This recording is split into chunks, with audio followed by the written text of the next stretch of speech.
د هغې نه بعد یو ورور سوال کړی دی هغه ده چې زه په اسټرالیا کې اوسېږم او هلته دغه اختر را روان دی د نصاراو د عیسایانو چې هغې ته کرسمس وایي او دغه خلک که موږ ولې مبارکي ورنه کړو نو چې زموږ مخې ته تېرېږي نو موږ ته دغه وایي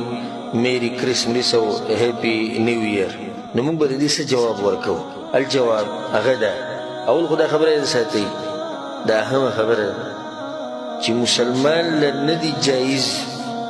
چې دی د کافرانو په اخترونو کې شرکت وکړي نه به هغوی له مبارکیانې ورکوي بلکې علما وایي چې کله ناکله دا خبرې سړی کفر ته رسوي قد یؤدي بفاعله للکفر دې له سړی کافر کېدی شي بعض حالاتو کې امام ابن القیم رحمه الله وایي هر چې کافرانو له مبارکي ورکول دي د هغوی په اخترونو کې فحرام بالاتفاق اتفاق د مسلمانانو او علماو دا حرام کار دی دې چې ورته نه چې د اختر دې مبارک شه او په دغه خوشحالي کې دې هدیه اخیستې ولې وایي دا داسې ده لکه ته چې هغه له په دې باندې مبارکي ورکوې چې ته صلیب ته سجده لګوې مبارک شوي صلیب ته دې سجده ولګوله دغه شان د هغه د اختر د هغه د دین حصه ده که نو چې ته له مبارکي ورکوې خو د هغه په دې دین باندې هغه له مبارکي ورکوې چې هغه زموږ د شریعت خلاف دی د قرآن او حدیث خلاف دی د عیسی علیه السلام خلاف دی او ته به له مبارکیانې ورکوې دا بعضو له هغه هدیې دي خصوصا هغه ګفټونه ده او ونې او په هغې کې لیټونه لګېدلي او دا ټول حرام کارونه یې او زموږ په دې امت کې هم داسې شتې کمې دي دغه دي که د میلادیان هغه هم د لیټونه میټونه خواره کړي په دې جوماتونو او په دې لارو کوڅو کې دوی هم د خپل د کرسمس کې او د کال چې شروع کېږي د انګریزۍ د کال د دې په ابتدا کې د دوی دغه اختر راځي او په دې ورځ عیسی علیه السلام پیدا شوی دی اگر که دا خبر هم د دوی کمزوري دی چې په دې ورځ پیدا شوی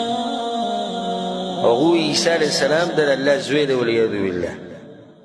او هغوی دا وایي چې الله سبحانه وتعالی د دریو دریم دی یعنې الهه درې دي عیسی علیه السلام او دغه مور او الله سبحانه وتعالی یا عیسی علیه السلام جبریل او الله سبحانه وتعالی والعیاذ بالله نو ته چې ځې او دله مبارکي ورکې مطلب چې ستا دا خبره صحیح ده چې عیسی علیه السلام د الله زوی دی ته به له مبارکي ورکې الله په قرآن کې وایي تکاد السماوات یتفطرن منه وتنشق الارض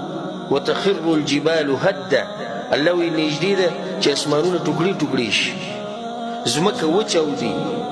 غرونه ریزه ریزه شي راولېږي یا الله ولي ان دعوا للرحمن ولدا وایي دې ظالمانو د الله لپاره ولد ثابت کړی د دې خبرې د لاسه نږدې ده الله وایي چې اسمان ټوکړي ټوکړي شي ځمکه وچاودي غرونه راولېږي ته ځې او هغه له مبارکي ورکړې چې ستا دا خبره صحیح ده هغوی له مبارکي ورکول دا حرام کار دی او چې هغوی په دې دین به ورسره راضي شي د هغوی په دې کار بیا خو کفر دی والعیاذ بالله د هغوی له مبارکیانې که مخامخ ورسره میلاو شوې که په واټساپ باندې که په فیسبوک باندې په دې د حرام کارونه سبحان الله د مسلمانانو حال دې ته راورسي چې په دغه ورځ باندې چوټي ورکړي ټولو مسلمانانو له وایي زه چوټي ده د شي چوټي ده وایي نن د کرسمس ورځ ده وایي د هغوی د اختر لپاره چوټي مو ورکړي او دا بوډونه یې ځای په ځای لګولي او په انټرنیټ کې او دا مسلمانان دا خبرې کوي نو دا نه دي جایز او که دې ته ته ووایي چې هیپي کرسمس یا میری کرسمس او یا بل سره ته ووایي هیپي نیو اییر ته به له قطعا جواب نه ورکولی دی نه به له مبارکي ورکوې نه به مبارکي اخلې ځکه چې به یې دواړو کارونو کې ورسره ته شریک کېږي هر څه که ته ویلی چې په دغه ټیم کې بل څه ټکی مه کوې ووایه خو د دې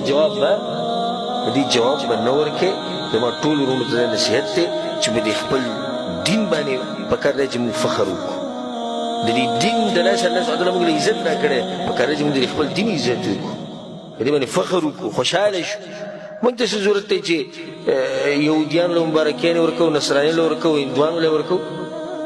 دا خو هغوی د ځان نه جوړ کړی دین دی د ځان نه جوړ کړي دین باندې ته څنګه له مبارکیانې ورکوې